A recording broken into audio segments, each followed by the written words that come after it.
السلام عليكم، كي دايرين؟ لاباس عليكم؟ نتمنى ان شاء الله تكونوا بخير وعلى خير وعواشركم مبروكه بالصحه والسلامه ان شاء الله وباش ما تمنيتو يا ربي.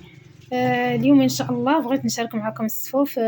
كل عام ان شاء الله كل عام كنبغي نشارك معكم الصفوف ديالي، كل واحد كيفاش كيصايب الصفوف، وانا غير كنقول نشارك معكم هكا داكشي اللي كنصايب. نتمنى ان شاء الله يعجبكم، وما تنسونيش الى عجبكم الفيديو خليو لي لايك في القناه وديروا لي اشتراك وضغطوا على الجرس باش يوصلكم ديما الجديد. وكنقول لكم رمضان كريم، الله يدخل عليكم بالصحه والسلامه ان شاء الله، ونخليكم مع الفيديو حتى الاخر.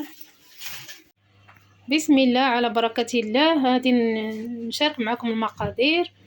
عندي هنايا 3 كيلو ديال الجنجلان اللي حمرتها في الفران، وعندي هنا كيلو ونص ديال الكاوكاو. الكاوكاو الاحمر غادي نخليه بالقشره ديالو البلدي، دهنته بشويه ديال الزيت ودخلته للفران حتى تحمر وتقارب مزيان كما كتشوفوا.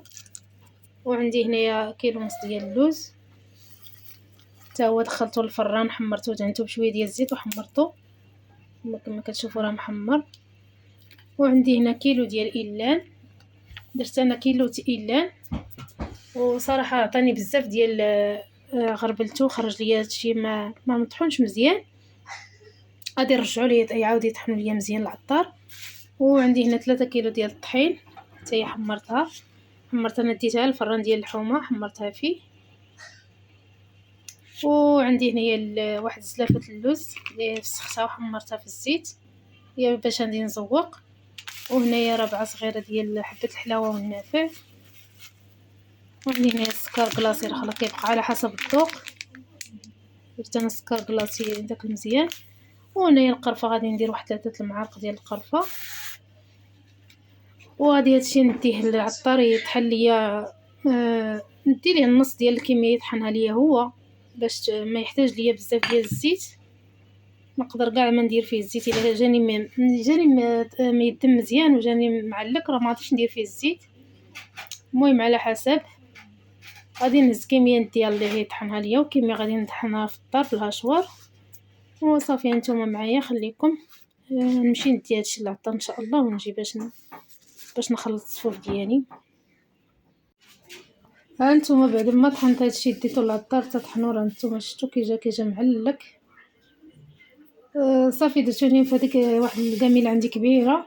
الا ما هزاتو ليا غنديرو في البانيو، ما خصوش حيت خصو مازال يتعجن مزيان باش يتخلطوا مع المقادير الاخرين. صافي دابا غنطحن الجنجلان، ماشي غنطحنو، غادي غير نهرمشو وغنزيدو معاه اللوز وكاوكاو. وصافي نتوما معايا ان شاء الله تنسالي. هانتوما راه طحنتو غير في الهاشوار، ماشي طحنتو راه غير هرمشتو باش تخرج ديك الريحه ديالو ديال الجنجلان. الريحه ديالو كتكون زوينه. صافي نبدا نطحن ونزيد على الخليط حتى نكمل. هانتوما كما بعد ما ساليت الجنجلان طحنت كاوكاو حتى هو طحنتو. نتوما شفتوا كيفاش خليته غير مهرمش. وديك القشره بلا ما تحيدوها لي راه كتجي زوينه، ما كتكون بلدي كتكون فيها الريحه زوينه. هانتوما اللوز حتى هو طحنتو على هذا الشكل هذا، خليته باقي شاد فراسو باش ما يجيناش كلشي مطحون بزاف، باش يجينا فيه ديك التقرميشه. هانتوما كما كتشوفوا معايا تبارك الله الكميه عندي كثيره، ما غاديش تهزا لي الكاميله. شوف الكاميله تبارك الله راه كبيره ديال 3 دجاجات، ولكن راه ما تكفينيش.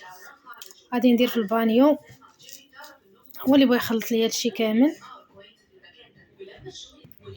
هاني دابا درته في البانيو، نتوما شفتوا البانيو الكبير.